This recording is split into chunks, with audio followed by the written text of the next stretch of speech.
focus on transformation. Suppose if your structural member is oriented in space, so how to transform from the element coordinate system to the global coordinate system, that we will be going through. And the last part will be dedicated to your two-dimensional FE analysis. Okay.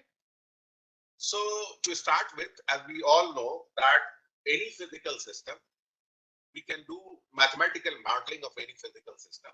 And from the mathematical modeling, once we apply the principles of mechanics, we can sorry to interrupt you, Professor Rashad. Can you make this presentation in slideshow mode, please?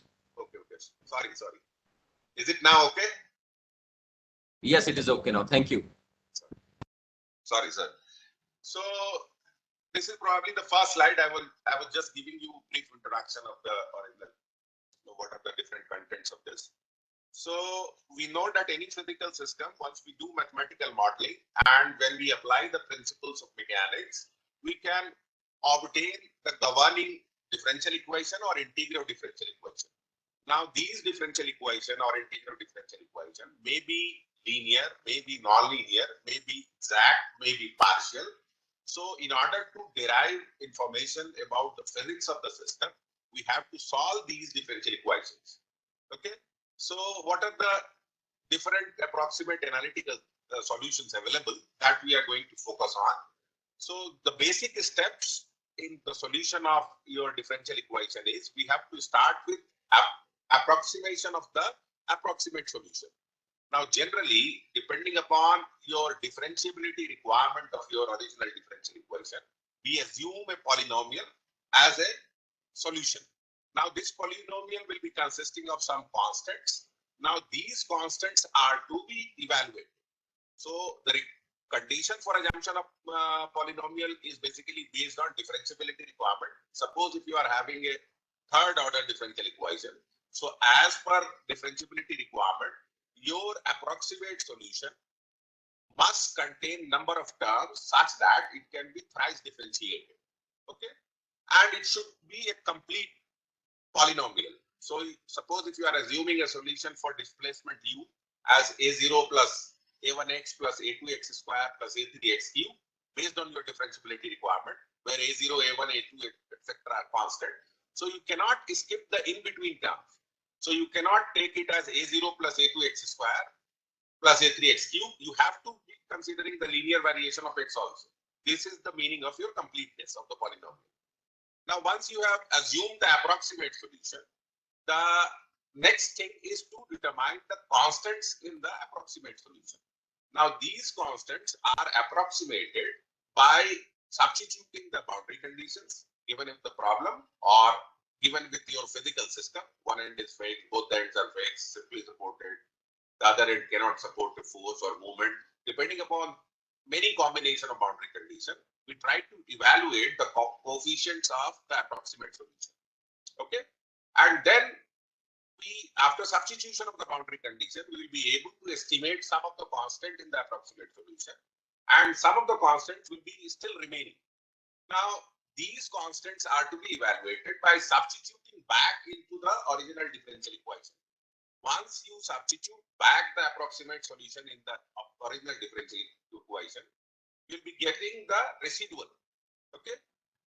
Now, the residual has to be minimized for any meaningful solution. Okay. So, solution for any differential equation, that is approximate solution, is having two steps. One is assumption of the solution based on differentiability of your differential equation based on completeness. And once you have assumed based approximate solution, then to substitute the boundary condition and to obtain the residual, will be giving you the unknown constant in the assumption. Okay. Now we'll be going through this procedure by taking a physical example. Suppose we are having a physical problem of extension of a bar which is fixed at one end and is free at the other end, and it is subjected to a distributed force of q Newton per meter. We are interested in obtaining the displacement at different axial displacement at different position of the bar, as well as we are interested in obtaining the strains, stress, and other variables. Okay. Suppose the geometric properties of this bar is cross-sectional area is A, Young's modulus is constant E. Okay. So we are considering any element of length delta x, and we have shown the various forces acting on the element. These are capital F and F plus df are the cross-sectional forces acting at the ends of the element. Okay.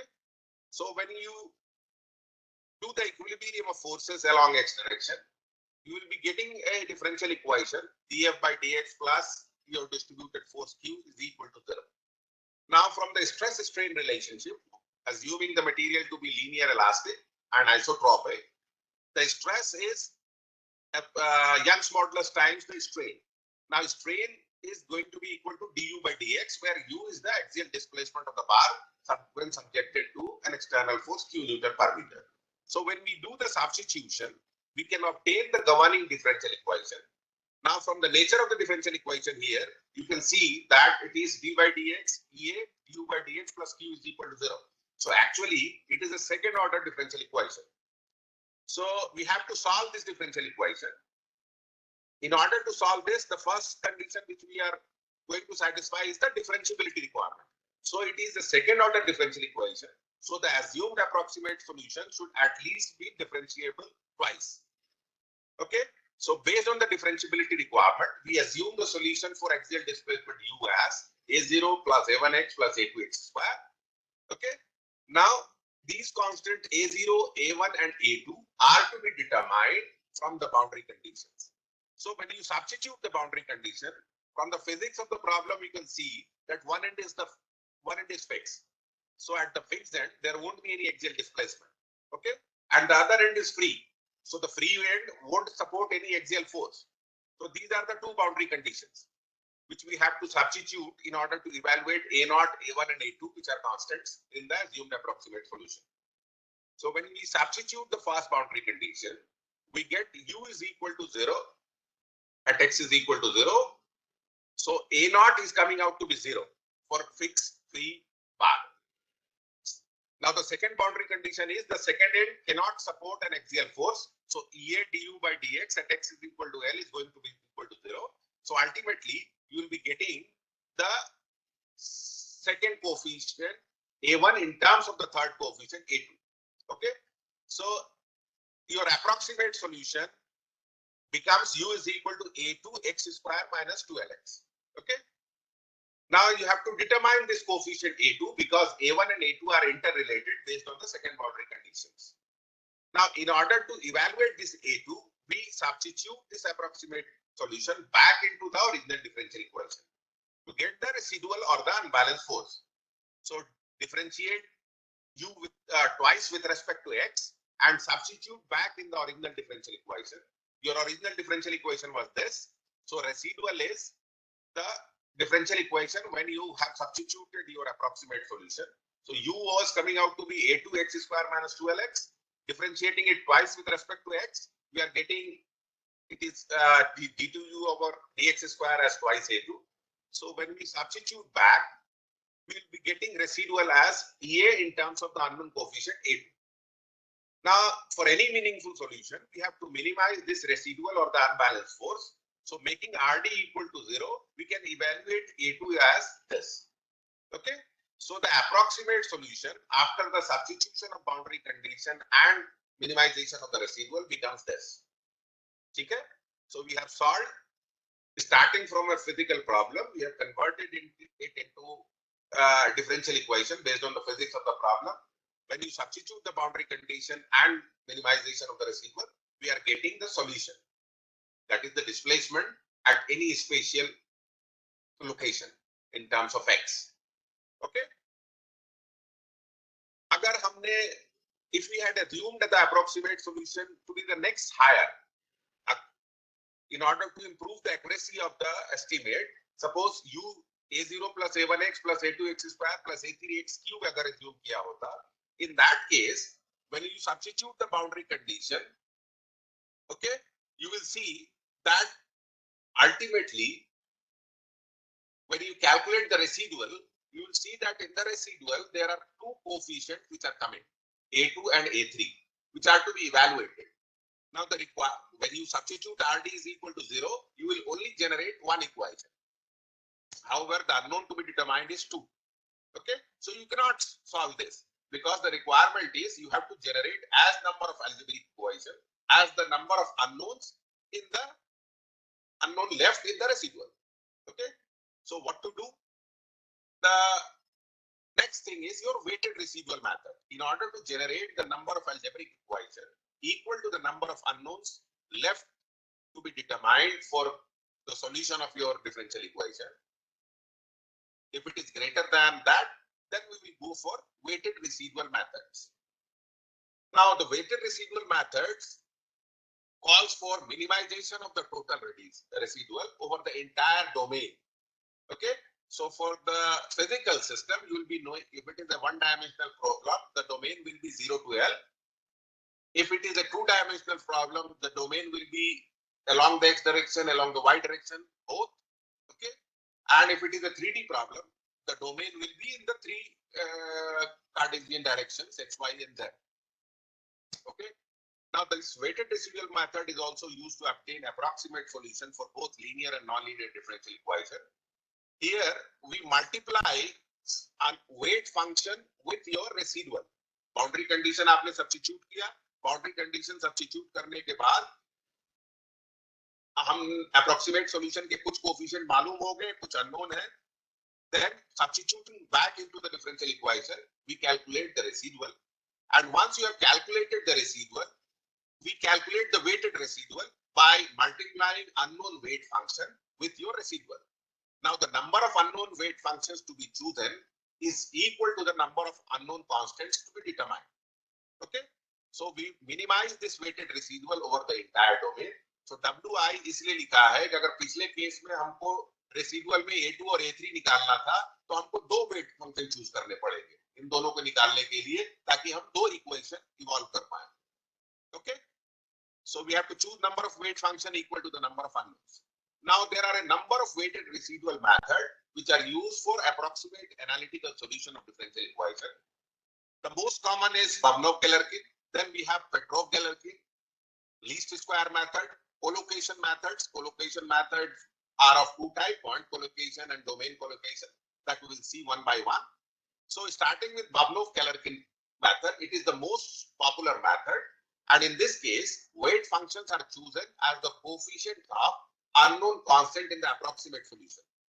अगर हम approximate solution हमारे पास after substitution of the boundary condition, we get the approximate solution as suppose this for this particular problem that we were discussing when we have. So this is the approximate solution which you are getting after substitution of boundary condition. So in the Babnov-Galerkin method, your weight functions are chosen as coefficients of unknown constant. A2 का coefficient जो होगा वो पहला weight function, A3 का coefficient जो है वो second weight function. Okay, or in other terms, W1 is basically equal to partial derivative of U with respect to the unknown constant A2. The second weight function is partial derivative of U with respect to the second unknown coefficient A3. Okay.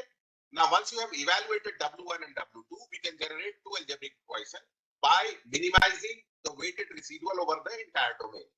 So, integral of 0 to L, W1 RD dx is equal to 0 will be giving you one equation in terms of A2 and A3. Okay.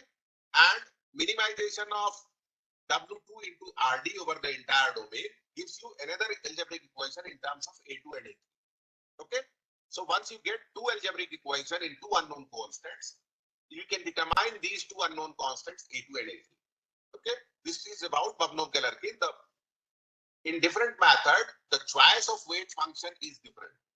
The rest of the procedure is same. You have to minimize the weighted residual over the entire domain in all weighted residual method. In Babnov-Galerkin method, weight function हमको choose करना है del U by del A2, del U by del A3, or in other words, the coefficients of the unknown constants are chosen as the weight function. In the Petrov-Galerkin method, the choice of weight function is independent. The only requirement is अगर तीन weight function choose करना है तो तीनों weight function linearly independent होने चाहिए. Suppose if you are choosing W1 as 1, W2 will be chosen as X, W3 will be chosen as X square. If there are three weight functions to be chosen. Similarly, X या X square choose कर सकते हैं, X square, X cube. sine x, sine twice x, and e to the power x, e to the power twice x, so on. So in Petrov-Galerkin method, the weight functions are different from the coefficients of unknown constant and can be chosen independently. The only requirement is the weight function should be linearly independent. Okay. Now, in both the Galerkin and Petrov-Galerkin method, the coefficient matrix is unsymmetric. Okay. Now, the third method is your least square method. Now, in the least square method, the requirement is we have to minimize the integrated square error over the entire domain. Okay. So, suppose the integrated square error is I. So, we have to do del I by del A2 is equal to 0 and del I by del A3 is equal to 0. Where I is your square of the residual over the entire domain. Okay? So when you do this del I by del A2, ultimately you will be getting this. So weight function can be interpreted in terms of least square method as W1 is equal to del RD by del A2 and W2 as del RD by del A3. So once you have calculated the residual of the problem, now when you differentiate partially the residual with respect to one constant, you will be getting the first weight function. When you partially differentiate your residual with respect to the second constant, we will be getting the second weight function and so on. तीसरे की जरूरत है तो तीसरे coefficient से partially differentiate कर लीजिए. Okay. Now in the least square method, your coefficient matrix is going to be symmetric. This is the advantage of least square. However, your most common method is Babnov-Galerkin, and in majority of the FE problems, your Babnov-Galerkin is used. Now, the fourth method is point collocation method. In the point collocation method, in the physical domain of your problem, we choose selected points where we are going to minimize the error at these selected points. So the errors are basically made zero at collocation point and non-zero at all the other points. So जितने constant आपको निकालने होंगे उतने collocation point we have to choose. Okay, suppose if you have to determine the two constants A2 and A3, so collocation points to be chosen should be 2. अगर तीन constant की value निकालनी है, the number of collocation points should be 3 and so on. Okay, so RD in collocation points पे 0 कर दिया जाएगा. Residual or unbalanced force is to be made 0 at the selected collocation points. ठीक है, and the number of collocation points should be equal to the number of unknown constants to be determined. Okay. Now the next method, the weighted residual method for the solution of approximate solution of differential equation is your subdomain collocation. Similar to the point collocation method, your subdomain method is also similar, but the only difference is यहाँ point select करते थे, यहाँ subdomain select करने होंगे. Now in the subdomain, your residual is to be minimized or made 0. So the number of subdomain to be chosen equals to the number of unknown constants to be determined. Okay. For the same problem, two constants are to be determined, A2 and A3. So you have to choose two subdomain where residual is to be made 0. So in the domain x1 to x2, your RD dx is going to be 0, and that will be leading to one algebraic equation in terms of A2 and A3. And in the second domain x3 to x4, your residual is going to be 0. It will lead to a second algebraic equation in A2 and okay. So in the second domain also we have to make your RD to be 0. In this fashion, we will be generating your two equations in terms of A2 and A3. Okay. So these are the 5 different methods which are used as a weighted residual method for the approximate solution of differential equation. Okay. Now, next we will see how these methods apply for a physical problem. Consider your transverse displacement of a beam under the action of a transverse force Q Newton per meter. Distributed transverse force is acting on a beam whose flexural rigidity EI is constant across the section, and it is being subjected to an external transverse force of Q Newton per meter. The support condition may be simply supported, may be fixed. Any kind of boundary condition is there. The rule of boundary condition will come later on. So for this particular problem, the boundary conditions are given as V transverse displacement is equal to 0 at both ends, and your second derivative of V with respect to x is also 0 at x is equal to 0 and L. Both the ends, your second derivative of V is also 0. Now we have to obtain the approximate solution of the problem using Babnov-Galerkin method, Petrov-Galerkin, and the least square method. Okay. Now the first step in the weighted residual or for the solution of differential equation is you have to assume a solution which is a polynomial. Now the assumption is based on the differentiability requirement of the original differential equation. So it is a fourth order differential equation, and we have to substitute 4 boundary conditions. So we have to assume approximate solution as a0 plus a1x up to 4th power of x. Okay. Now we have to substitute the boundary conditions in order to evaluate some of the constants in the assumed approximate solution. Now substituting the 4 boundary conditions, we will be evaluating a0 as 0, a2 as 0, and we are writing a3 and a1 in terms of a4. So ultimately, your V after the substitution of boundary condition is coming out in terms of unknown constants a4. Okay. So we have to use the weighted residual methods. In the weighted residual method, your number of weight functions will be dependent upon number of constants to be determined. So in this particular case, we have to determine a4 only. So the number of weight functions to be chosen is 1. Okay. So in the Babnov-Galerkin method, your weight function is the coefficient of the unknown constant. Okay. Once you have substituted in the residual is you are getting. Okay.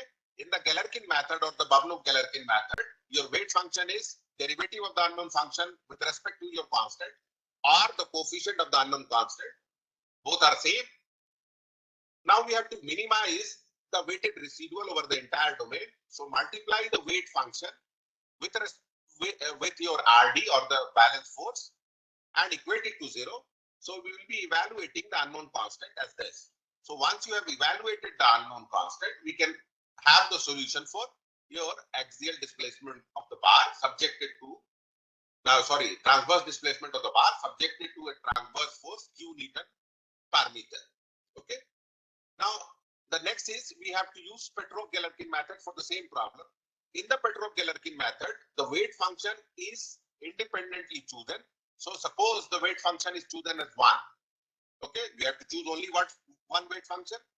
Okay, so we have to minimize the weighted residual over the entire domain, and ultimately we are getting the transverse displacement component in terms of your x. That is, we will be able to find out transverse displacement at any spatial location x. Okay. Now the third method which is to be applied is method of least square. Here your weight function is the partial derivative of RD with respect to your unknown constant. So W1 is coming out to be 24 EI.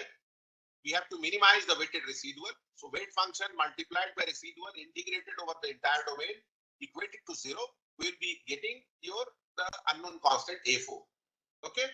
So in this fashion, we will be evaluating the transverse displacement V depending upon different method. Okay. Now we can see that the choice of the polynomial in the approximate solution depends upon differentiability requirement. Suppose if your differential equation governing the physics of a problem is of higher order, we can reduce the differentiability requirement by obtaining the weak form of the original differential equation. Now this weak form is obtained by multiplying the weight function with the original differential equation and integrating by parts. Okay. And in this fashion, once you integrate by parts, we will be transferring the derivative to your unknown weight function. Okay.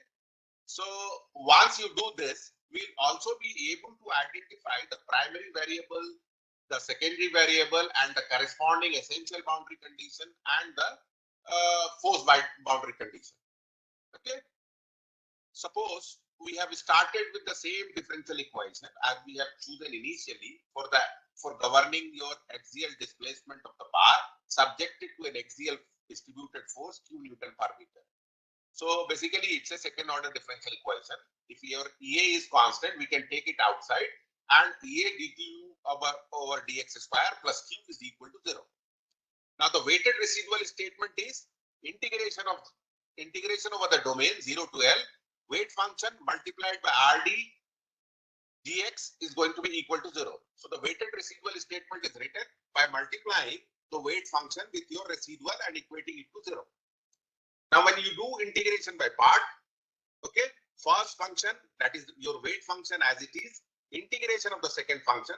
So when you integrate d by dx of EA du by dx, we'll be getting EA du by dx, which is to be evaluated over the boundary 0 to L, minus integration over the domain, differentiation of first part, first function, that is dw by dx, and multiplied by the integration of the second function, plus so on. Okay. Now from this, the equation 3, we can see that it cannot be further integrated by part because we have already transferred the derivative. We have converted the second order derivative of u to first order, and we have transferred the derivative to your unknown weight function. So this becomes your final weak form. Okay. Now from the final weak form, once you consider the boundary terms, we will be evaluating the nature of the variables. So primary variable is the same as the form of W in the boundary term. In the boundary term, W is simply alone. It is not derivative of W. So your primary variable will be of the same form. So primary variable is U, which is basically representing your geometric quantity. Okay. Now the secondary variable is, again looking at the boundary term, the second term in the boundary, EA du by dx, which is basically representing the axial force, is the secondary variable. So primary variables are generally geometric quantities, displacement, slopes, so on, and the secondary variables are generally forces and moments. Okay. Now depending upon the type of variable, your boundary is also classified as essential or geometric boundary conditions, which means you have to specify the primary variables at the boundaries. Such boundary conditions are essentially or actually to be satisfied for any meaningful solution, and it is also referred to as Dirichlet boundary condition. So your whatever be the primary variable, depending upon the primary variable, you have to specify the primary variable at the boundaries for any meaningful solution, and they are to be actually satisfied. Such boundary conditions which are based on primary variable are called as essential or geometric boundary condition. The second kind of boundary conditions are natural or forced boundary conditions. Now these are representing your secondary variable and which required a specification of secondary variable at the boundaries, and they are also referred to as Newman boundary condition. Okay. So okay. So for the axial vibration of a bar or rod, your essential boundary condition is your axial displacement, and your secondary boundary condition or the force boundary condition is your specification of EA du by dx at x is equal to L, which is because the end is free, so that is going to be equal to 0. The end cannot support any axial force. Okay. Now, how to obtain the weak form and how to identify the primary and secondary variables? Let us see with an example.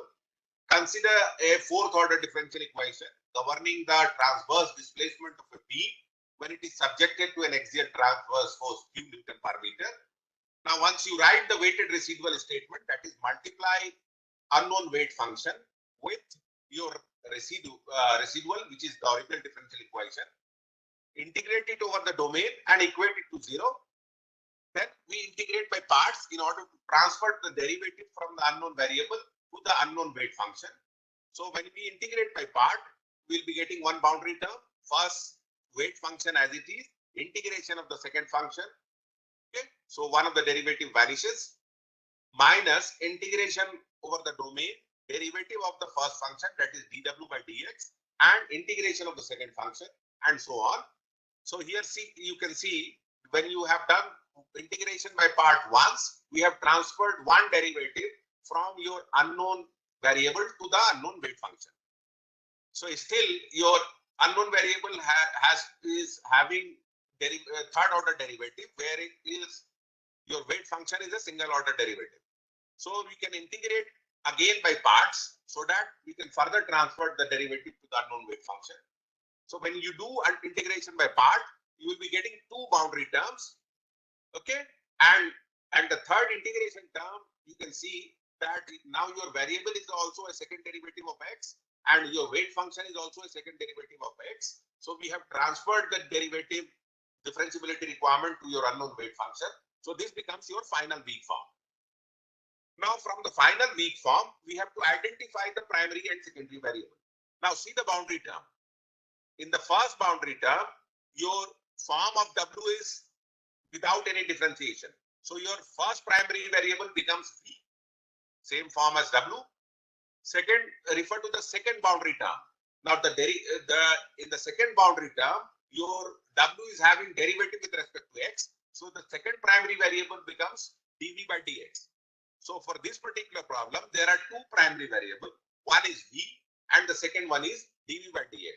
V is representing your transverse displacement and dV by dx is representing the slope. Okay. Similarly, from the boundary term again, we can also identify the secondary variable. So the first secondary variable will be d by dx ei d2v over dx square, which is representing your shear force, and the second secondary boundary variable will be ei d2v over dx square, which is representing bending moment. Okay, so physically these are the primary variables and the secondary variables. At any boundary, either your primary or corresponding secondary variables can be specified. So for example, your v is equal to 0 and dv by dx is equal to 0 means physically that particular end is fixed. Okay, and at the free end, if the end is free, it means it is shear free and the bending moment is also 0. Okay, suppose if the physical problem is not specified, from the given differential equation also you can identify the boundary conditions. For example, the possible boundary conditions are at x is equal to 0, your both displacement and slope is 0. That means your beam is fixed. At one of the ends, your transverse displacement is 0 and bending moment is 0. Similarly, at the other end also, your one of the displacement is 0 and the secondary corresponding to the secondary variable, your bending moment is 0. That means the beam can rotate but does not translate. For example, simply supported end condition it is. And the other combinations are not possible. Some of the conditions are specified in this. B is equal to 0 and the shear force is 0 at x is equal to 0. It is not possible physically, and so on. Now, based on weak formulation, how to obtain the solution of differential equation, that we will see. Again, the steps are same. Here, the only difference will be you will be seeing the differentiability requirement as per the weak form. First of all, we multiply the weight function with your residual or the original differential equation. We go on integrating by parts such that your derivatives are equally transferred to the weight function and the unknown variable. Once you have obtained a final weak form, judging the final weak form and the differentiability requirement of your unknown variable, we choose a polynomial as an approximate solution. Now that polynomial has to be complete. You cannot skip in between terms. Okay. After satisfying the essential boundary condition, we have to satisfy the essential boundary condition, not your secondary boundary condition. So once you satisfy the essential boundary condition, we evaluate some of the constants and substituting back in the original differential equation, we get the residual, and which is to be minimized based on the technique which you are going to choose. In Babnov-Geller-Kane, you have to calculate weight function as unknown coefficient of the approximate solution, and in case of least square, we have to calculate your weight function as partial derivative of residual with respect to the unknown constant and so on. Now, for the same problem which we were discussing initially, a second order differential equation governing the axial displacement of the bar subjected to a transverse distributed force, we calculate the weak form. First of all, write down the weighted residual statement, that is integral over the domain 0 to L, weight function multiplied by residual equated to 0, integration by part will be leading you to the final weak form. From the final weak form, we can see that the primary variable is only u and the secondary variable is the axial force E at du by dx. Now here we can see that the differentiability requirement of u is, it is first derivative. So you can choose a two-term approximation of the approximate solution. U is equal to a0 plus a1x. Now the essential boundary condition is based on the primary variable. So we have to substitute only the essential boundary condition. So a0 is coming out to be 0. Okay. So u becomes a1x. Based on Galerkin method, we can find out the weight function, putting in the original differential equation. Okay. So we get this kind of boundary terms, substituted, integration term we have evaluated, and ultimately you are getting the unknown constant a1 as this, and the approximate solution comes out for the axial displacement is qlx by 2ea. Okay. Corresponding strain, that is derivative of u with respect to x, and stress multiplying with the strain with the Young's modulus, we are getting these. Okay. However, when we have done the exact solution considering the original differential equation, u was coming out to be in terms of x square, that is quadratic variation in with respect to a spatial coordinate was there for the exact solution, whereas based on the weak formulation we have done, there is a linear variation of u with respect to x. Okay, and corresponding stress values are also plotted. You can see that in the exact solution, your stress was varying linearly. At the fixed end, the stress was maximum QL by A, and at the free end, in the exact solution, it is coming out to be 0. Whereas in case of weak formulation based solution, your stress is coming out to be this. Okay. Similarly, we can judge different form of solution, how the primary variable decides the choice of the approximate solution, that you can see. Suppose for a fourth order differential equation, we have to do weak form based Galerkin analysis in order to evaluate the variation of V. Okay, it is the fourth order differential equation, multiply it with the unknown weight function. Okay, integrate it over the domain and equate it to 0. We have to transfer the derivative from the unknown variable V to the unknown weight function W. So keep on integrating by part unless and until we distribute evenly to the unknown variable and the weight function.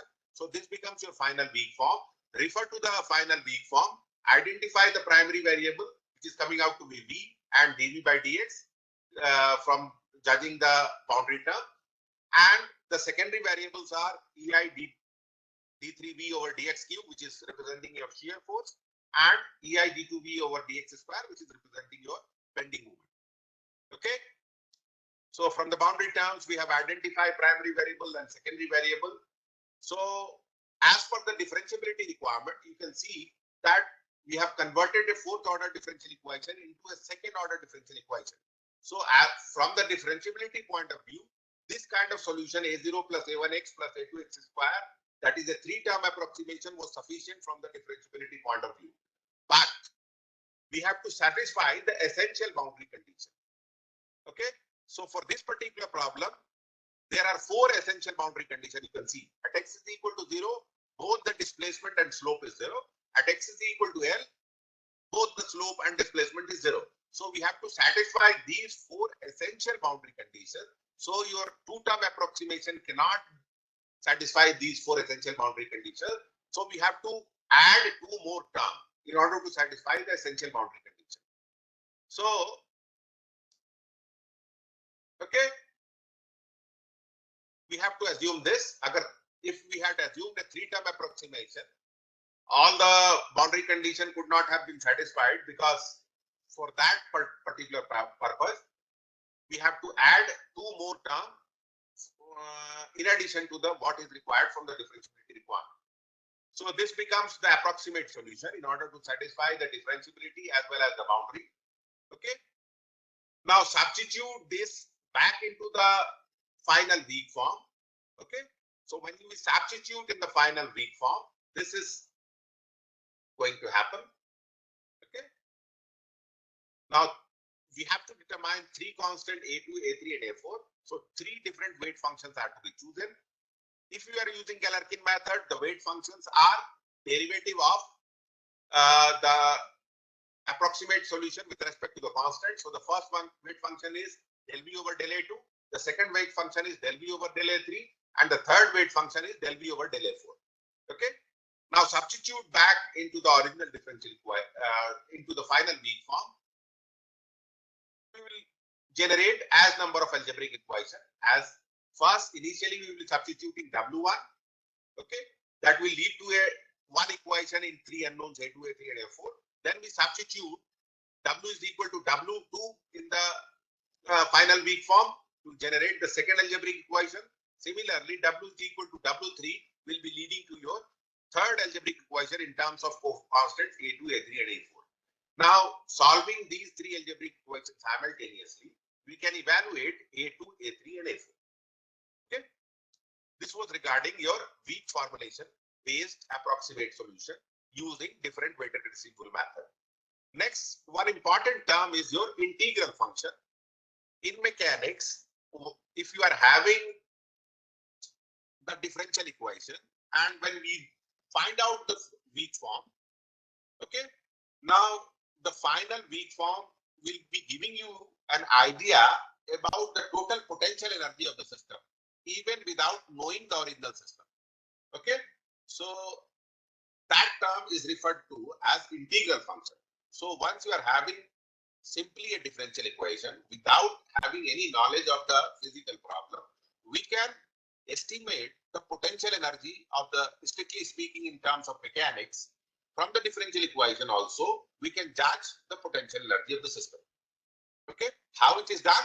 Let us see. So, integral function. Okay, this is only possible for even order differential equation. Starting with the same differential equation, axial vibration, axial deformation of the bar under the influence of an axial distributed force, which was a second order differential equation in unknown variable u. Okay, the weighted residual statement is integrate over the domain, multiply the weight function with the original differential equation, equate it to 0.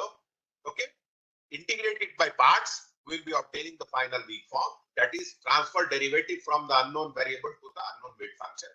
And once this is done in one step or two steps, so that becomes your final weak form. Identify the primary variable. So the primary variable is only u. Okay. Now, in order to estimate the integral function, the weight function is basically chosen as variation in the unknown variable. So in a one-dimensional problem, weight function is unique because here the variable was u only. So the weight function is chosen as variation in u. Okay. Substitute in the final weak form. In place of w, we are substituting delta u in the final weak form. Okay. Now,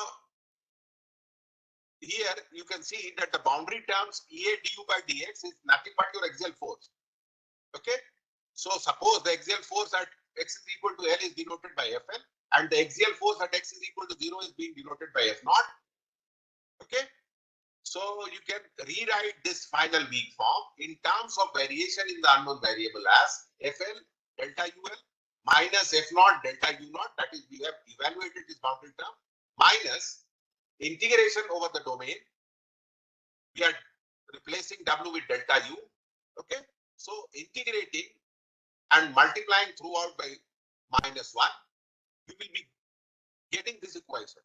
Now taking the variational operator outside, we can convert this equation of weak form into this form. Okay.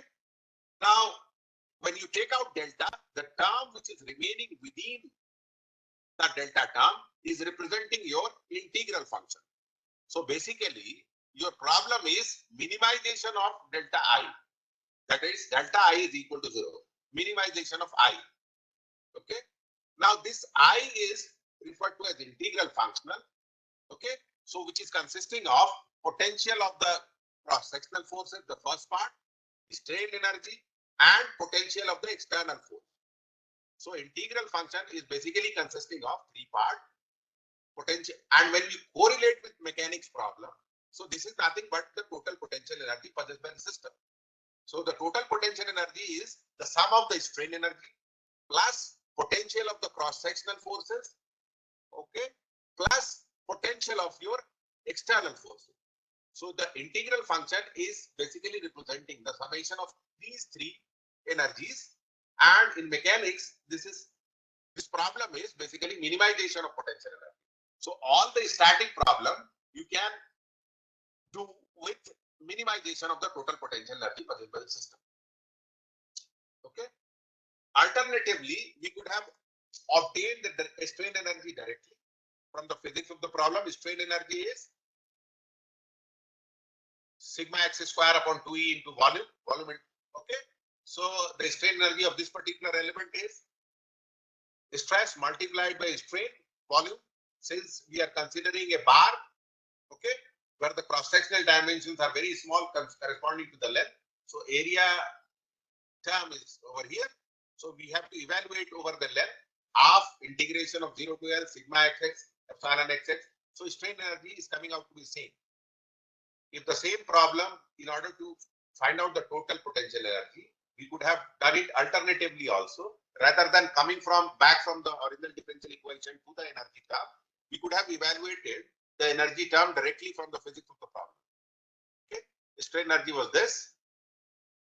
Okay, the cross-sectional forces are these: Ea du by dx at x is equal to 0 and Ea du by dx at x is equal to n. Okay, and potential of the distributed force is displacement multiplied by the distributed force.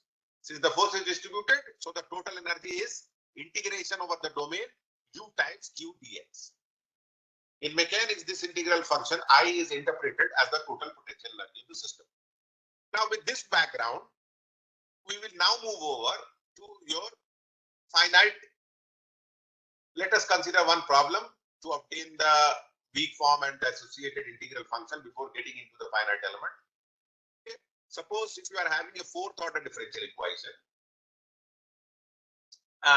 basically the physics of the problem is this beam is resting on some kind of foundation and it is subjected to a transverse load Q and an axial force P. Physically, this is the scenario. This beam is subjected to an axial force at the end together with the distributed force, transverse force Q per unit length. So the weighted residual statement of the original differential equation which was given is multiply unknown weight function with the residual or the original differential equation, equate it to 0. Okay. Now we have to transfer the derivative to the unknown weight function. So we have to do integration by part.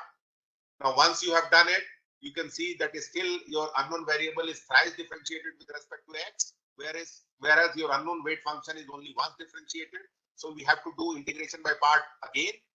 Okay. So here you will be obtaining the final weak form. You can see that the derivative of v is twice and w is also twice. So we have distributed the derivative between the unknown variable and the weight function. Now refer to the boundary term. Find out the form of w. Based on the form of w, we can identify the primary and secondary variable.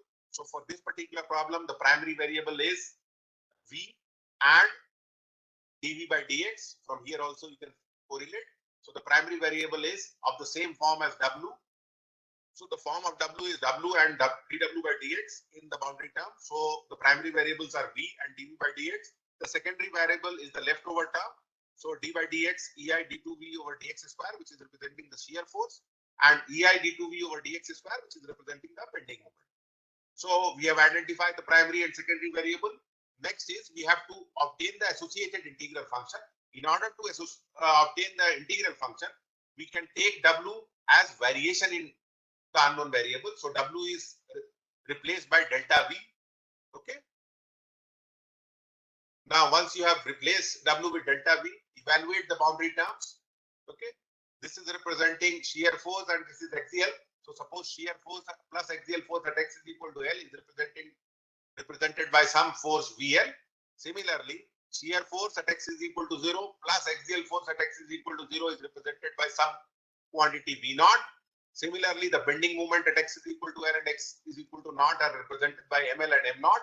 Substituting back into the final weak form in terms of the variation in the unknown variable, we can generate this equation and we can take out delta, okay, and using integration rules, so we can find out the I, which is the integral function, and it is representing the total potential energy of the system, which is nothing but the sum of the total strain energy plus potential of the cross-sectional forces and movement plus potential energy of the external forces, that is axial force and the distributed force Q. Okay. Now with this background, we will move over to the finite element. Finite element is also procedure to find out numerical solution for differential equation or integral differential equation. So finite element technique is also one of the numerical technique to find out the solution of exact, partial, linear and nonlinear differential equation. Okay. Now the step involved in finite element method is, once you are having a physical system, we have to divide the physical system into a number of subdomains. Now each subdomain is referred to as finite element, and the connecting point between these subdomains are referred to as node.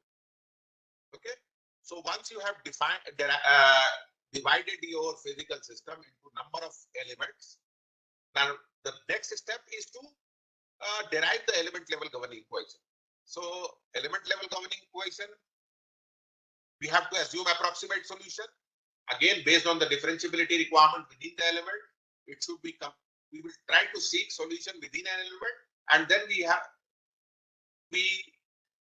assemble different elements to get the desired information about the unknown variable. So the same procedure is adopted in this. We have to assume approximate solution based on differentiability requirement. It should be complete polynomial.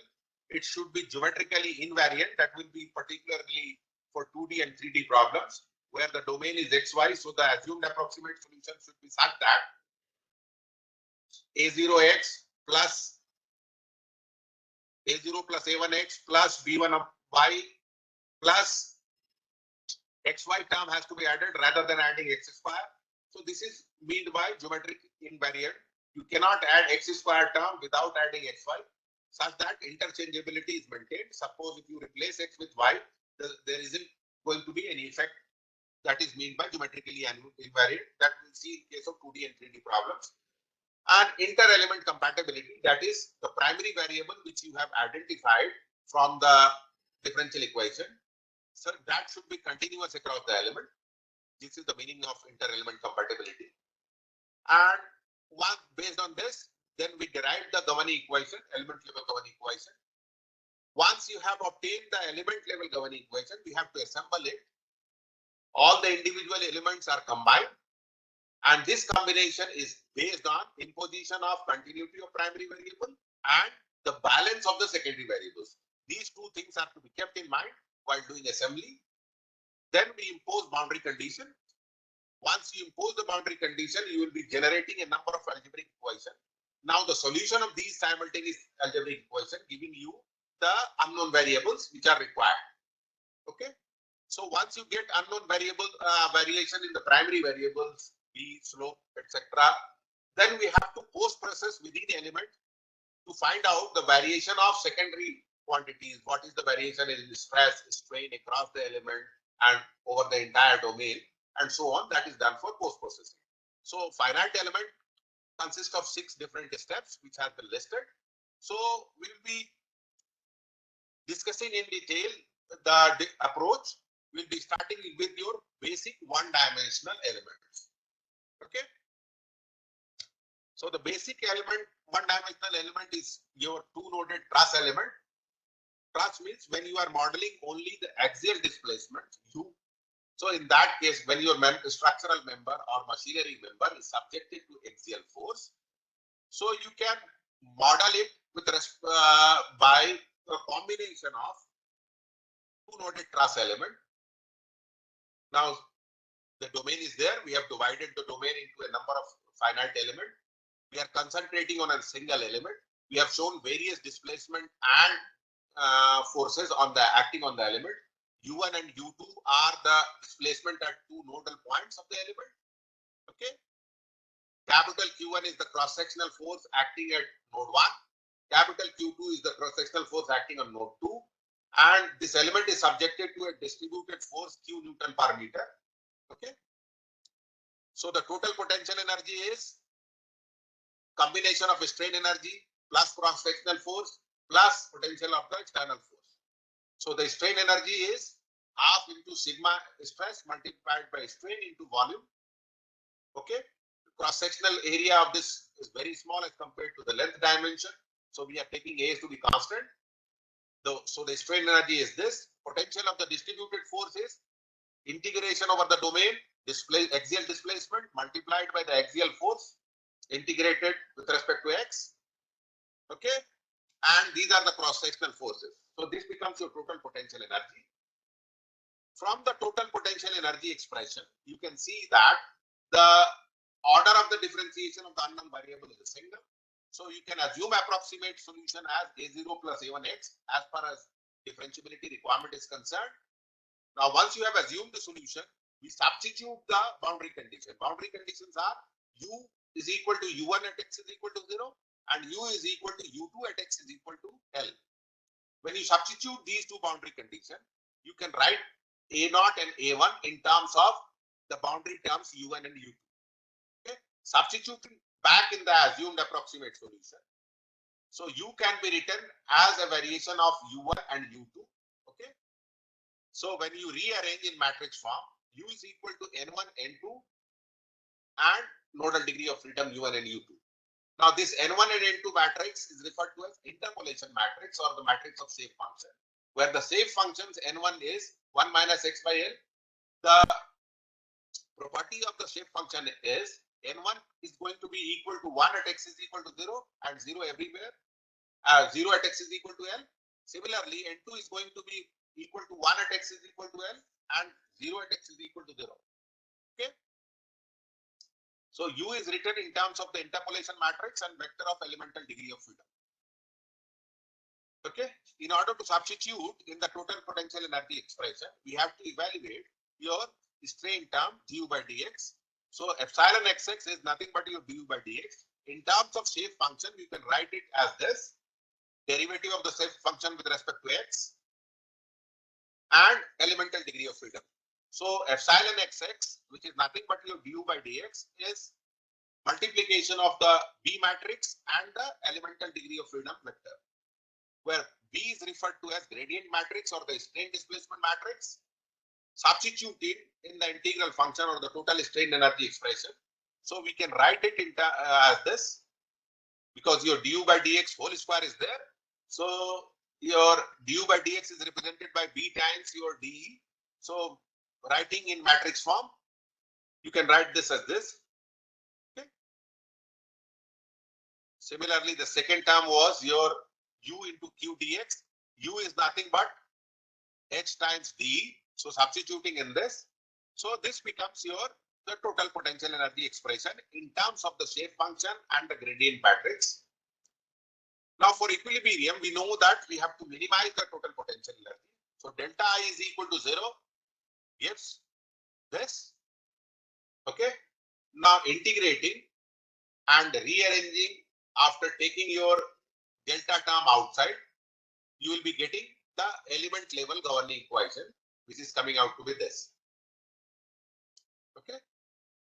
Now Ke represents your elemental level stiffness or coefficient matrix, where Ke is going to be integration of 0 to L EA B transpose into B dx. Now this is representing your external force, which is nothing but integration shape function matrix transpose into Q dx, and this is your internal force or the cross-sectional force which are acting on the system. So this becomes your element level governing equation. Ke dE is equal to F external plus F internal element. Okay. This is, suppose if EA and Q are constant, we can evaluate the elemental stiffness in case bar element. EA, we can take it outside. Derivative of N1 and N2 with respect to X. Transpose of that, multiply and rearrange. We will be getting ultimately KE for your elemental stiffness matrix for a two-noded bar element as EA by L, 1 minus 1 minus 1, 1. Okay. This is your elemental stiffness matrix. Similarly, we could have evaluated your external force, elemental external force, which is coming out to be QL by 2 and QL by 2 column vector, and this is representing your consistent force vector. Similarly, your if internal was there. Okay. Now, let us discuss in order to know how the assembly of elements is done and how the connectivity is generated and the solution is obtained, the post-processing is done. Let us consider an example. Suppose a bar is there, one end is fixed. We have to carry out a two-element analysis. The total length of the bar is twice L. We have to divide the bar into two elements. It is specified in the problem that we have to carry out a two-element analysis.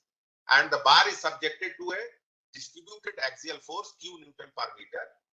Okay. So element level governing equation, we know that both the elements are same geometry, same material, same length.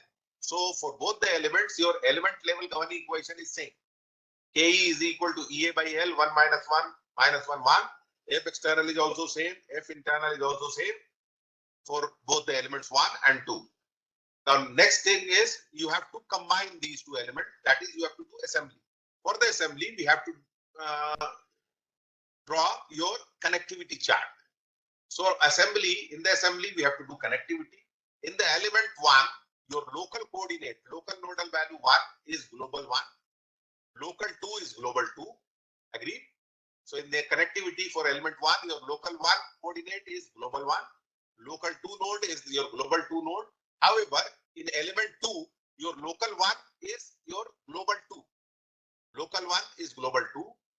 Okay. And the local 2 is global 3. Okay. So the three nodal variables are U1, U2, and U3. Okay. In the global perspective. So when we combine these two elements, since the element level governing equation for both the elements are same, so we can obtain this based on your connectivity. First element 1 minus 1 minus 1, 1. In the second element, your first is transforming to global 2. So we have started with here 1 minus 1 minus 1, 0. Okay. And the global degree of freedom matrix vector is U1, U2, U3. Similarly, we have combined the external force and the cross-sectional force. Now we have to impose the boundary condition and the compatibility issue. Now boundary condition is at x is equal to 0. Boundary condition is at x is equal to 0. Your axial displacement is 0 because that is fixed. So we have to substitute UN is equal to 0. Okay. For inter-element compatibility, your primary variable should be continuous across the element. So U2, which you are determining from the analysis of the first element, should be equal to the U2, which you have obtaining from the analysis of the second element. Okay. Similarly, your cross-sectional force at the joint should be equal to 0. Okay. So Q21 minus Q22 is going to be 0 for inter-element compatibility. And at the free end, there won't be any cross-sectional force. Q32 is 0. So once you substitute the boundary condition and enforce the inter-element compatibility, so we can transform here in this equation, UN is 0. Okay. Your Q21 minus Q23 is 0 and Q3 is equal to 0. So concentrate on these two equations. Okay. So the second equation will be giving you EA by L 2U2 minus U3 is equal to QL. QL by 2 plus QL by 2 is equal to QL, and this is 0. So the second equation can be written as this. The third equation is EA by L minus U1 plus U3 is equal to QL by 2. Again, Q3 is equal to 0. Now, when you solve these two simultaneous equations, we can find out U2 and U3. Okay. So once you have obtained U2 and U3, U3 is coming out to be 2 square upon EA and similarly. Okay. Now suppose if you are interested in finding the variation of in U within an element, then you have to do post processing. Further, if you are interested in finding out the strain and stress variation across the element, in that case also you have to do post processing within the element. So when you do post processing for element 1, you know that U is can be written in terms of shape function matrix or the interpolation matrix and the nodal variable U1 and U2. And further, you know that U1 is equal to 0 because the end is fixed. So U is basically written in terms of N2 U2. U2 you have already determined. N2 you know. So the variation in U across the element 1 is 3 by 2 QLX upon EA. Okay. Now strain you know that it is the derivative of U with respect to X. So you are getting a constant strain and stress within the element 1. Similarly, let us see for element 2. Now we know the values of U2 and U3. Okay. So we can represent U in terms of X. So this is coming out with this. Here you can see that there is a linear variation in the displacement across element 2, as was the case with element 1. U is linearly varying with X. Here also U is linearly varying with X. Now strain and stresses are again coming out to be constant for within the element. Okay. So when you plot these results and compare with the exact solution, you can see that the axial displacement, suppose if it is plotted along X direction, and the domain, that is the length, in the horizontal direction, you can see that the exact solution for displacement will be leading you to a quadratic variation in the displacement across the domain. Whereas when you do finite element analysis, that is piecewise linearization in displacement is there. So similar is the case for strain and stress variation.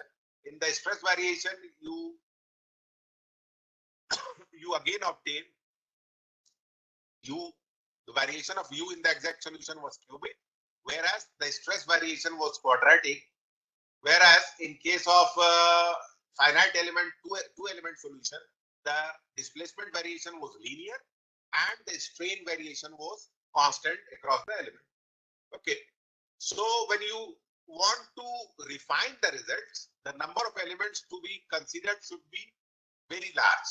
So when you had divide for the same problem, if we have done 20 element analysis or say 50 element analysis, we could have better approximated the result through piecewise linearization. Okay. So for a two-noded element, from the analysis, we have seen that stress is constant within the element. And if we wish to improve the results, the number of elements have to be increased significantly. Okay. So what is the alternative? The first way to improve the result is to consider more number of elements. Okay. Or if we had assumed the approximate solution of the higher order, same could have obtained. In order to assume higher order polynomial as an approximate solution, either the derivative differentiability requirement should be high, or you have to substitute more number of boundary conditions. Okay. So in this two-noded bar elements, there were two boundary conditions. At X is equal to 0, U is equal to U1, and at X is equal to L, U was U2. You cannot change the nature of the differential equation, so the differentiability requirement is not going to change. So in order to improve the approximation, the boundary condition has to be increased. So that can be achieved through a three-noded bar or truss element. So in addition to nodes at the boundary of the element, we could have assumed additional node at the center of the element. Suppose if you had assumed these three nodes, what could have been the change? The total potential energy is not going to change. The differentiability requirement is same, but we have to substitute three boundary conditions. U is equal to U1 at X is equal to 0. U is equal to U2 at X is equal to L by 2. And U is equal to U3 at X is equal to L. Now, in order to satisfy these three boundary conditions, in the approximate solution, the one additional term has to be incorporated. So the approximate solution becomes A0 plus A1X plus A2X square. Okay. when you substitute the boundary conditions, we can evaluate A0, A1 and A2 in terms of the boundary condition U1, U2 and U3. Okay. So when you substitute A0, A1 and A2 in terms of the boundary term U1, U2, U3, ultimately U can be represented as this form. Okay. So the interpolation matrix, the term in the interpolation matrix for a three-noded element changes. Okay. N1 is not only linear but quadratic variation of x. X is also there. Similarly, N2 also is containing quadratic variation in x. N3 is also consisting of quadratic variation in x. Okay. Now these are the properties of the shape functions. N1 is equal to unity at x is equal to 0 and is 0 at other two locations at x is equal to L by 2 and x is equal to L. Similarly, N2 is going to be unity at this particular boundary, x is equal to L by 2, and N2 is going to be 0 at the other two boundaries. Similar is the case for N3, and the variation in N1, N2, and N3 is no more linear, it is quadratic. Okay, this is the variation in N with respect to the spatial coordinate L. Okay, so minimization of the total potential energy gives this. Okay, now we can compute your strain. Epsilon xx is equal to del u by del x. We could have written epsilon xx as dn1 by dx, dn2 by dx, and dn3 by dx times elemental degree of freedom, and that is referred to as B matrix. Okay, so delta I is equal to 0 gives this, where B is B transpose into B. We multiply and we evaluate this. Now, suppose if the bar is uniform and the Young's modulus and the cross-sectional areas are constant, we can take EA outside and elemental stiffness could have been evaluated. And for a three-noded bar element, the elemental stiffness matrix is coming out to be a 3 by 3 matrix. And this is the composition of this elemental stiffness matrix. Okay. Similarly, we could have obtained the external force vector by multiplying it with the transpose of the interpolation matrix and the distributed force and integrating over the domain. Suppose Q is constant, the amplitude of the force is constant, we can take Q outside and this is going to be the consistent load vector. Okay, so the element level governing equation for a three-noded bar element is coming out to be this. At the boundaries, your cross-sectional forces are there. Within the element, there isn't any cross-sectional force, boundary force. So this is going to be the element level governing equation for a three-noded bar element. So we have improved the result by incorporation of additional node. That is, we have converted a two-noded bar element into a three-noded bar element. Okay. So for the same analysis, if you have to improve the results, we can increase the number of elements if you are doing analysis with two-noded bar element, or you can change the nature of the element, that is convert it into three-noded bar element, and you will improve the results with lesser number of elements. So for a single element analysis, when we substitute the boundary condition, the U2 and U3 are coming out to be this, and for post-processing, we can go on post-processing and do it. Suppose if the fixed free bar is evaluated using two quadratic elements, for both the element level governing equation is same. Okay. Next is we have to do connectivity. So for element 1, the local nodal variable are 1, 2, and 3, U1, U2, and U3. Corresponding global variables are 1, 2, 3 again. But for the second element, your local 1 is going to be global 3, local 2 is going to be global 4, and local 3 is going to be global 5. Okay. So and now the nodal variables becomes in the global perspective, it is U1, U2, U3, U4, and U5.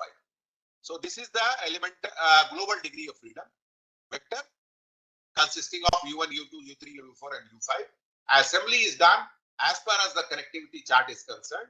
So for the first element, you write down the stiffness matrix as it is. For the second element, since your first local 1 is transforming into global 3, so we have to start with the third row, third column, and reproduce the element matrix over here. Okay.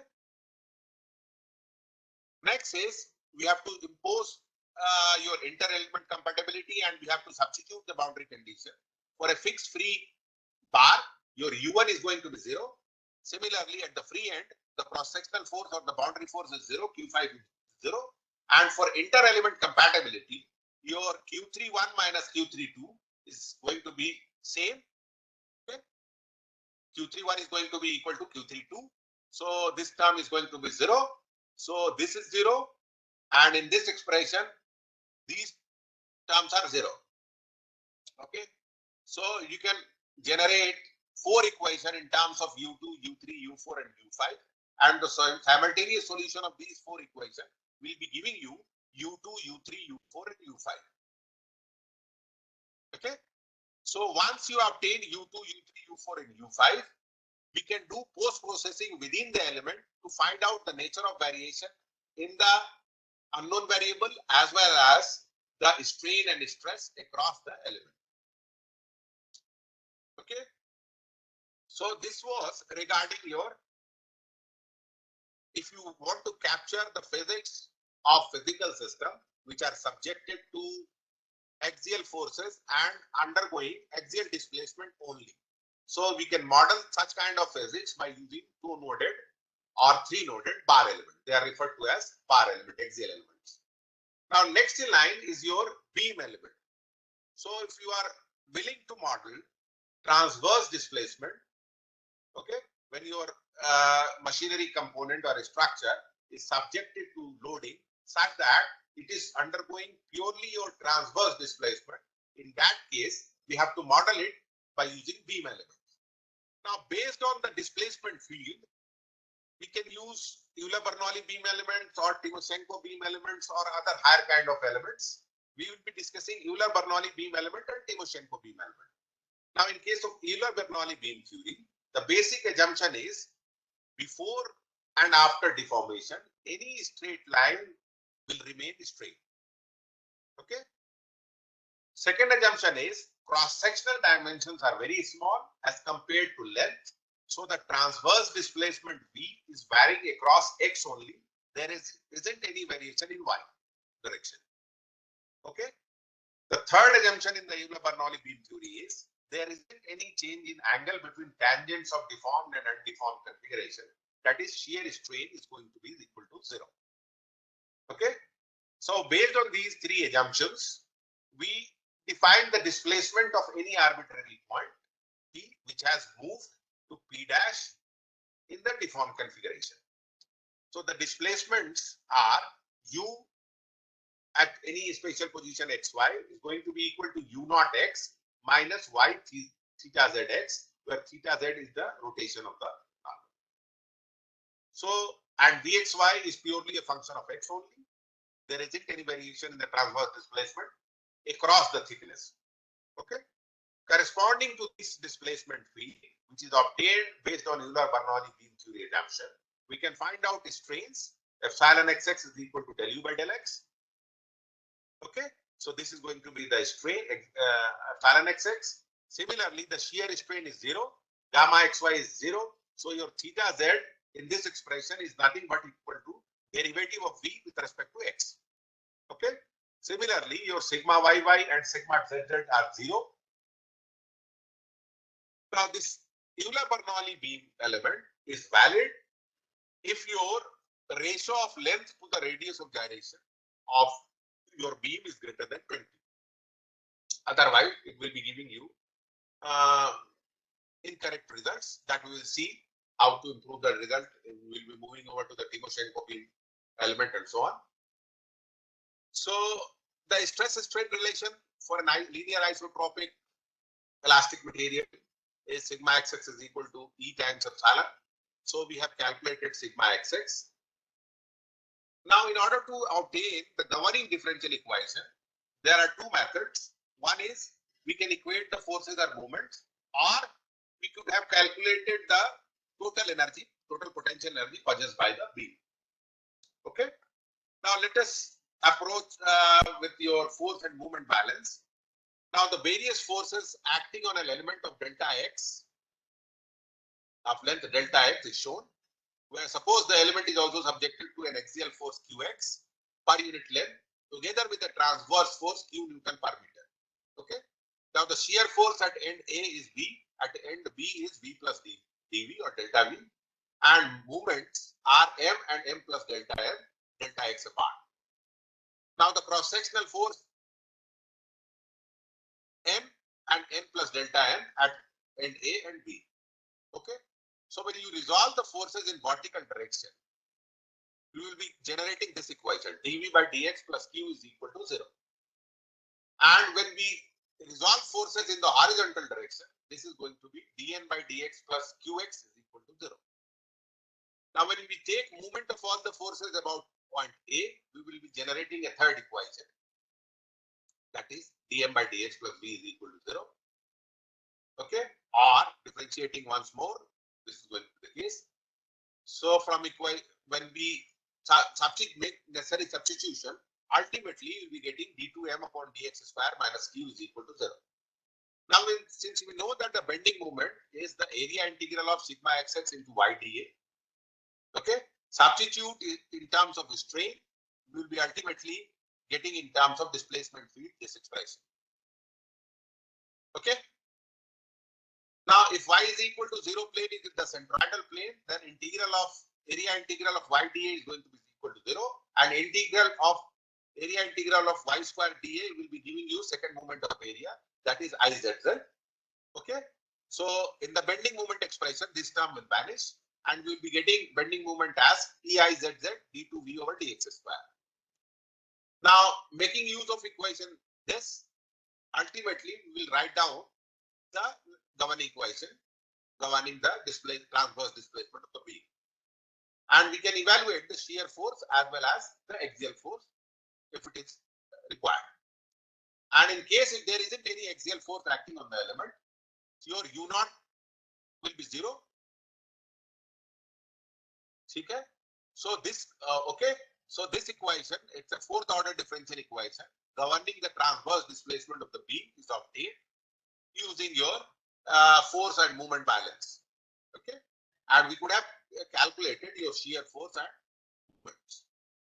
Alternatively, as I was telling you, that we could have calculated the total potential energy of the system, which is nothing but the sum of the strain energy plus potential of the external forces and the potential of the internal forces and movements.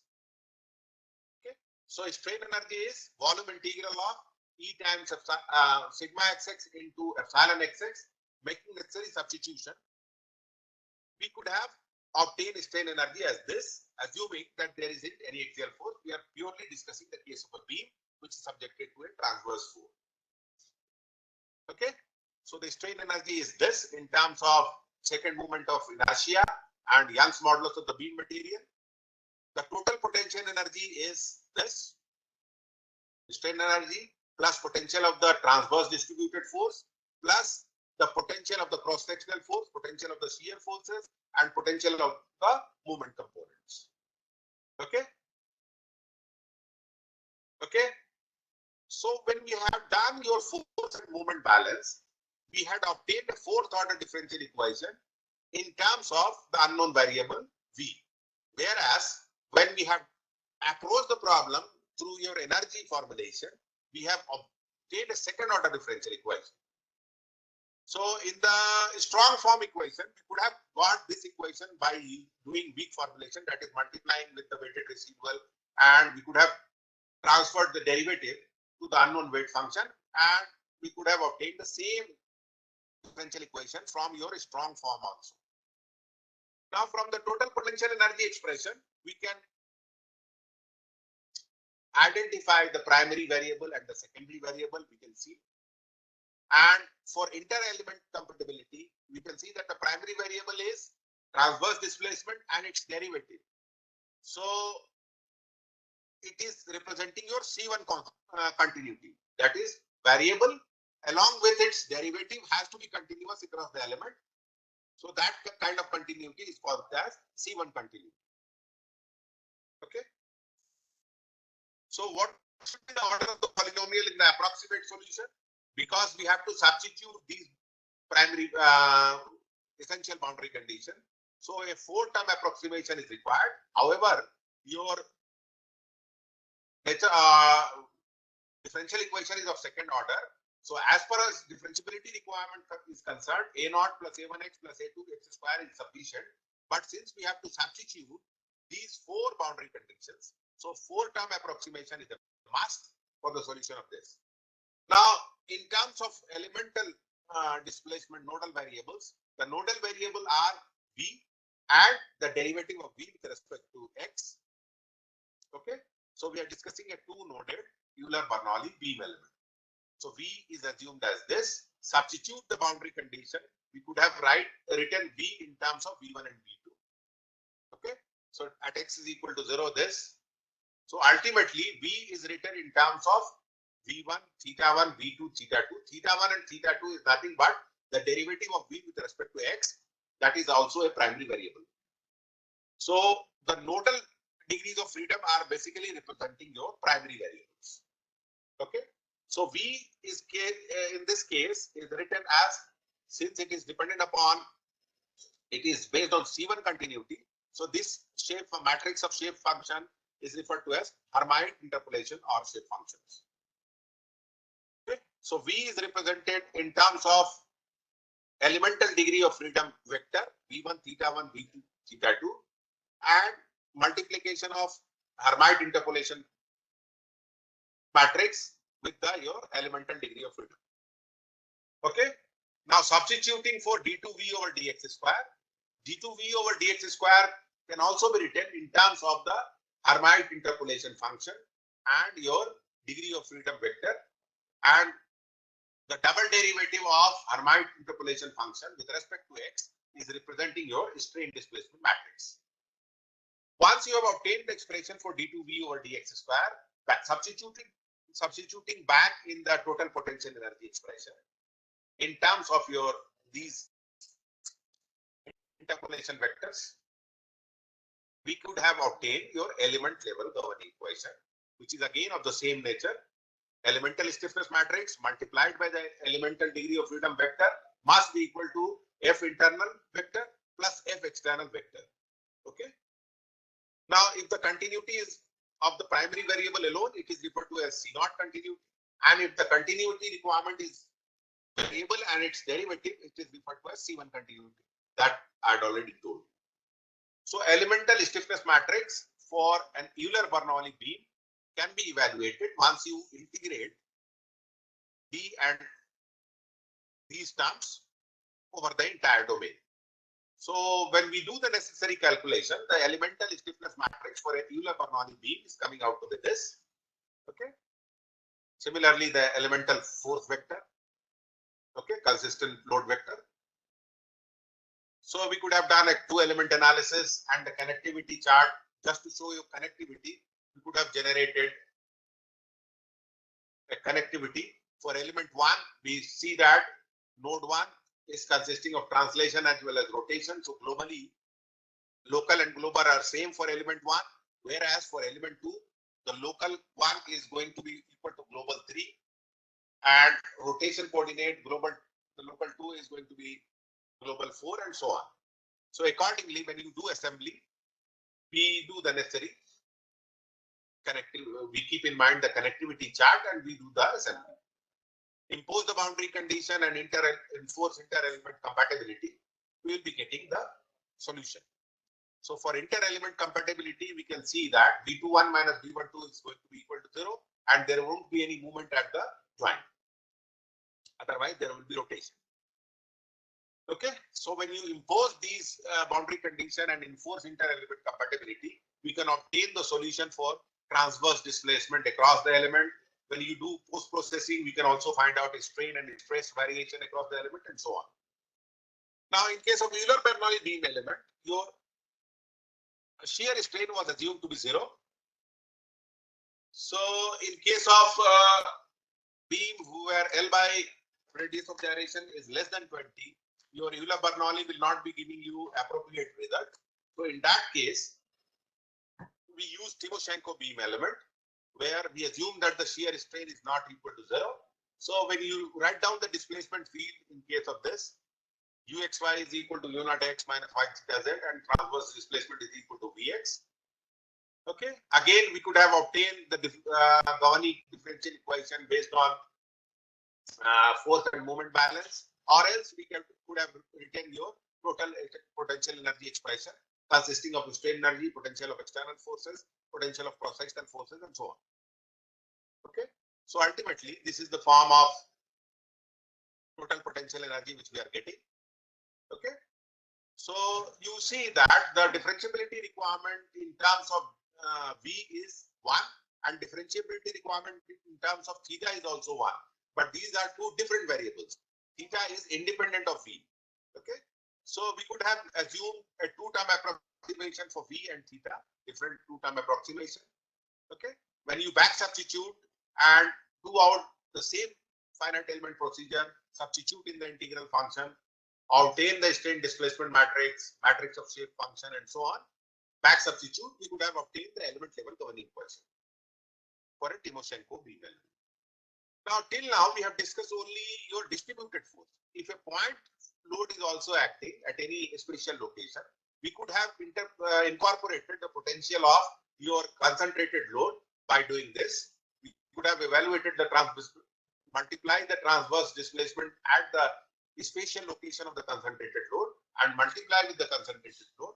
We could have incorporated your potential of concentrated load. In terms of your shape function matrix, we could have written it in terms of this elemental degree of freedom multiplied by your interpolation matrix evaluated at x is equal to that particular spatial location. Okay. Now beam, and we have discussed beam elements, we have discussed truss element. Now in physical system is being subjected to both axial and transverse force, and it can undergo extension as well as transverse displacement. Now, in order to capture the physics of such kind of problems, we have to use your frame element. Okay. So again, the procedure is same. We are considering a beam which is subjected to both axial and transverse force of intensity qx Newton per meter and qy Newton per meter in axial and transverse direction. From the free body or from energy consideration, we could have calculated the total strain energy.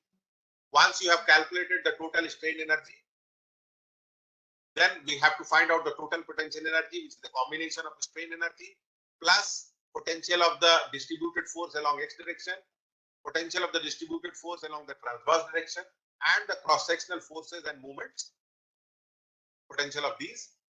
Now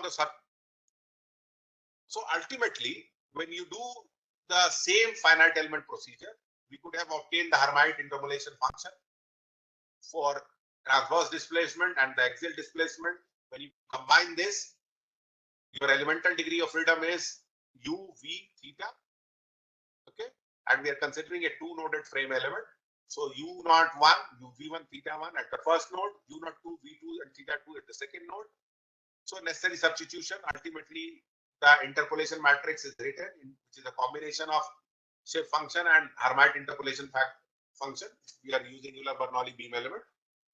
Okay, substitute back in the potential energy expression.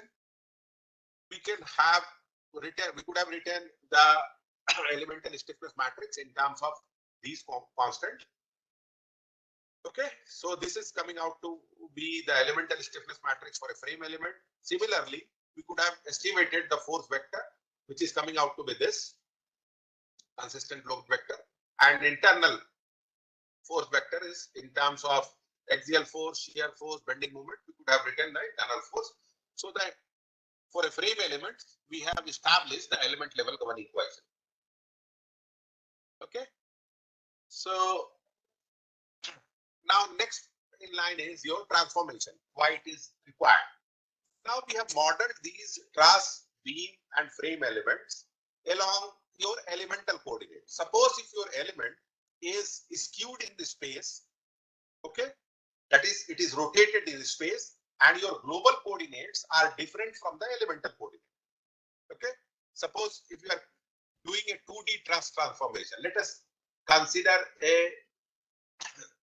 2D two-noded truss element which is oriented in space and the global x direction and the elemental x direction are making an angle of alpha.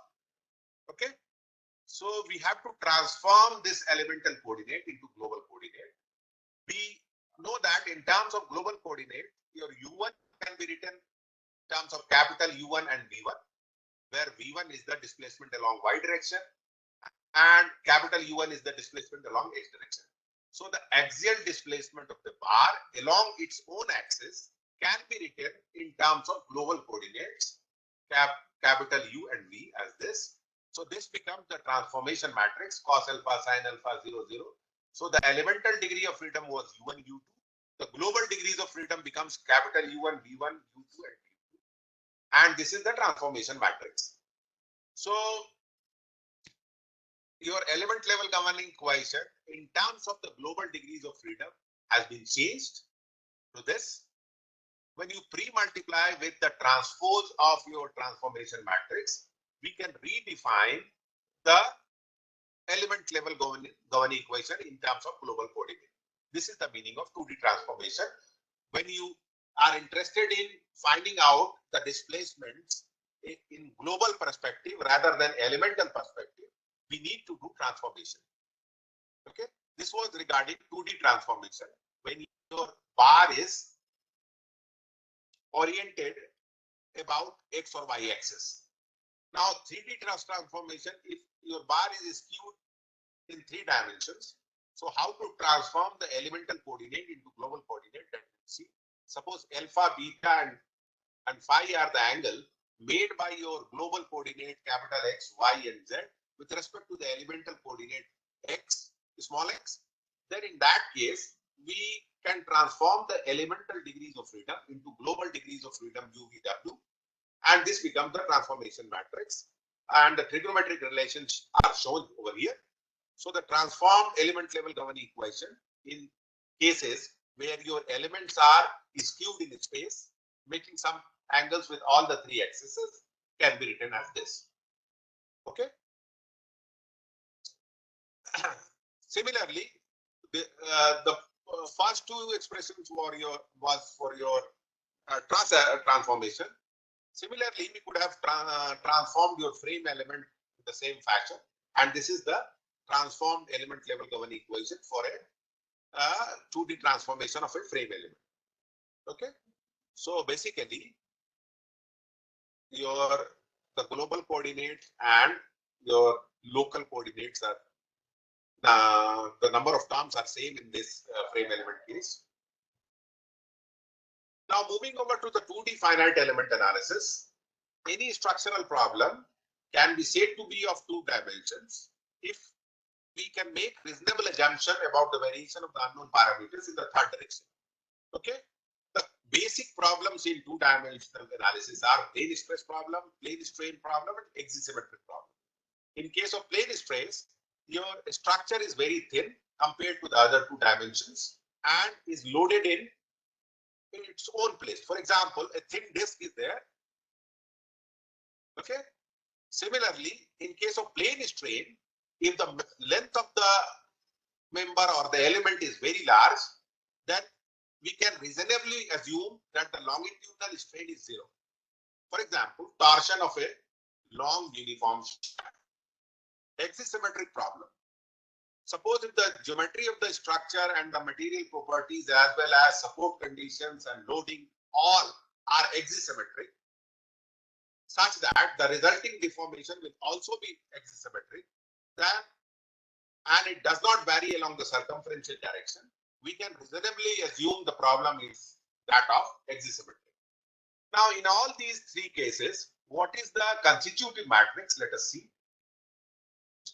For a linear elastic isotropic material under plane stress condition, your normal stress sigma z is not there because the thickness is small. So we assume sigma z to be 0. Further, we assume tau xz and tau yz to be 0. So the only non-zero stresses are your sigma x, sigma y, and tau xy. So when you relate these sigma stress component with the strain component, the constitutive relation for a plane stress condition is coming out to be this, where epsilon naught represents your initial strain. Again, for a plane strain condition, we assume that the length of the member is very large. So we can assume longitudinal stress strain epsilon z to be 0. For example, torsion of a shaft, which is very long, and the shear strain gamma xz, gamma yz to be 0. In that case, your constitutive matrix becomes this. That is your stress strain relation becomes this in terms of Poisson's ratio and Young's modulus. Similarly, in case of existing problems, we can define your circumferential, radial and circumferential strain and the longitudinal strain in terms stresses in terms of the strain using this kind of constitutive relation. Okay. Now we also know that a one-dimensional problem may also be modeled as sometimes has to be modeled as a 2D or a 3D problem. If we wish to determine the stress under the load, and if we are interested in detailed modeling of local effect, local curvature effect, or sudden change in geometry, if we have to model, or what is the state of stress under the influence of a particular load. So locally, if you wish to elaborate things, in that case, 1D problem can also be analyzed through 2D analysis. Okay. Now we will be discussing some basic elements in 2D. 3-noded triangular elements, 4-noded quadrilateral, 6-noded triangular element, 8-noded quadrilateral, so on. So what are the shape functions for simple 3-noded element? Let us see. Okay, special variables are there. The procedure remains same. Suppose that conduction, we are discussing a problem of heat conduction. So we have to assume your variation in temperature. The only variable is temperature. In terms of your solid mechanics problem in 2D, your variables will be displacement along x direction u and displacement along y direction v.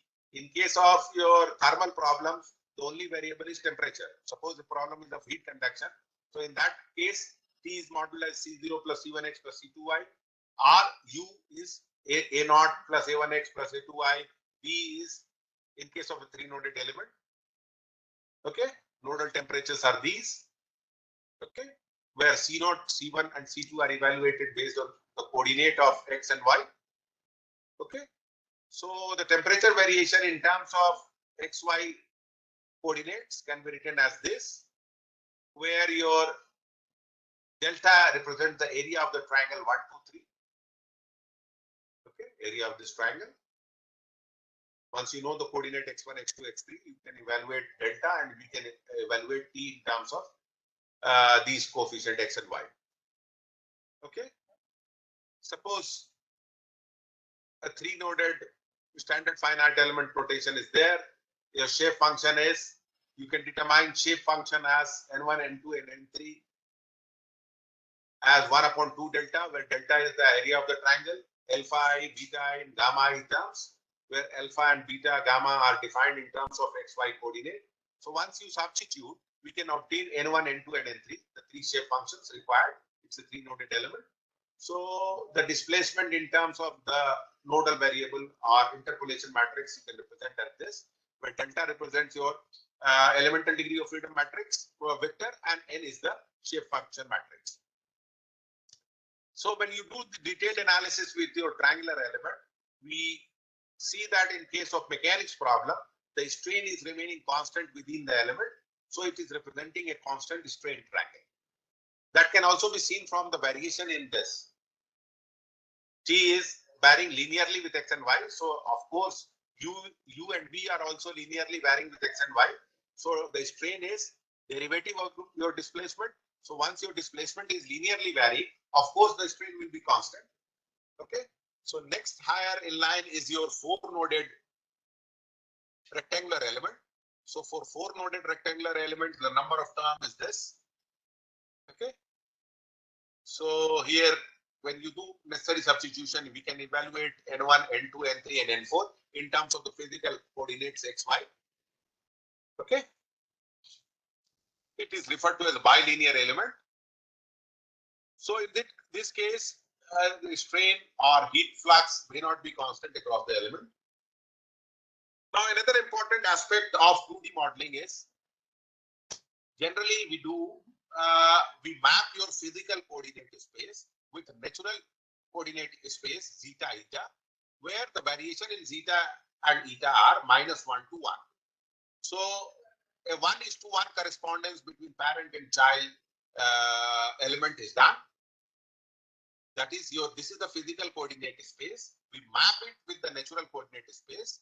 This is done to facilitate your integration. Suppose if you are integrating the things in the physical coordinate space, that becomes very cumbersome. Whereas in the natural coordinate space, since the variation is in between -1 to 1, so you can use numerical integration techniques such as Gauss quadrature numerical integration, Newton codes, any kind of numerical integration technique to easily evaluate your shape functions and your state displacement matrix and so on. So in this case, suppose a 4-noded element is there in the natural coordinate space, xi eta space. So if you wish to generate the shape functions, n1, in order to evaluate the shape function n1, we have to write down the equation of n2 and n3. Okay, so equation of line 2, 3 is here in this particular line, zeta is equal to 1. So the equation of line 2, 3 is 1 minus zeta. Okay, equation of line 3, 4 is here along the line 3, 4, your eta is equal to 1. So the equation is 1 minus eta, and your scale factor has to be multiplied to enforce the condition that n1 is going to be equal to 1 at node 1. So when you enforce this, n1 is equal to 1 by 4 of this, n2, n3, and n4. Similarly, next in line was 8-noded element and so on. We could have evaluated. Now there are in the natural coordinate space, there are different kind of formulation. Isoparametric formulation is one, where the order of interpolation of the unknown variable and the geometry is same. Superparametric formulation is used in cases where the geometry is very complex and the unknown function is varying very smoothly. In this particular case, your order of interpolation of geometry is higher than that of order of interpolation of unknown variable. Subparametric formulation, in this case, your order of interpolation of unknown variable is greater than that of geometry. If the geometry is very simple, geometry of the physical system is simple, whereas the variation in the unknown variable is very fine. In that case, you have to do subparametric formulation. This is all we had to discuss, the basics. Thank you, and any queries from your side?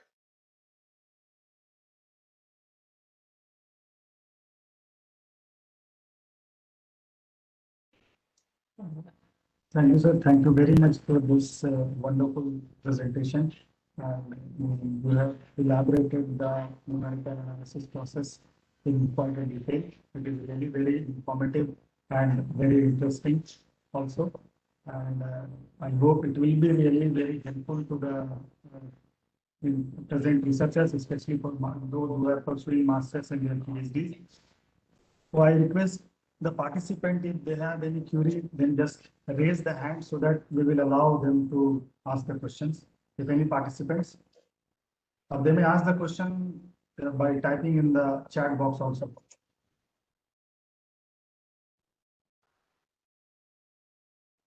Any participants want to ask any question to Solution sir? Meanwhile, sir, I have question. May I ask, sir? Yeah, sure. Yeah. So while finite element during the analysis through finite element method, there is a different mesh type like tetrahedral, brick shape, and other various shapes are available. I just wanted to know, is there any specific changes in the results, or we can say the analysis by selecting the different mesh types, or more or less both all are same? No.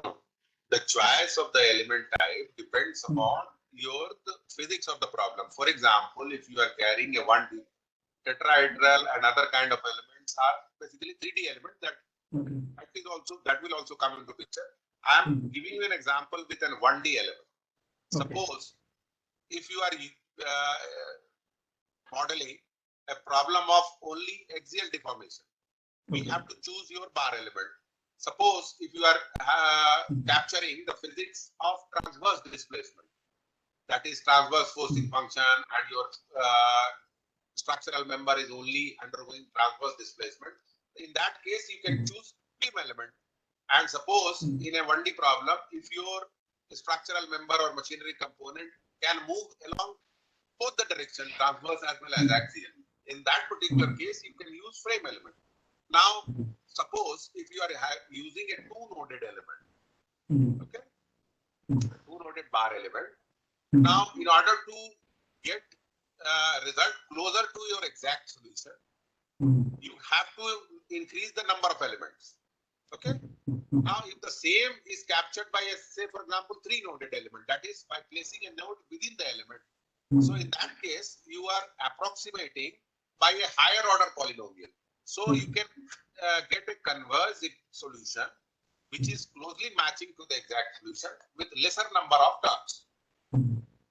Okay. So in this way, we can choose different kinds of elements and different mesh size also. Okay. So it depends upon the type of analysis what we are doing.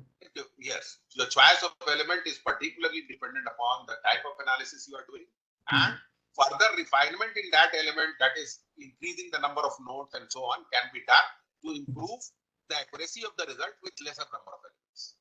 Okay. Okay. Thank you, sir. Thank you very much. And again, I just wanted to thank you for this wonderful session. Now we are just concluding our first session here. We have to Thank you start very the much. second. Now I just request Dr. Imran Saqi sir to just continue the process. Imran Saqi sir. Thank you, Dr. Israr. I once again thank you, Professor Arshad Saab, for this wonderful and technically rich lecture. We are grateful to you, sir.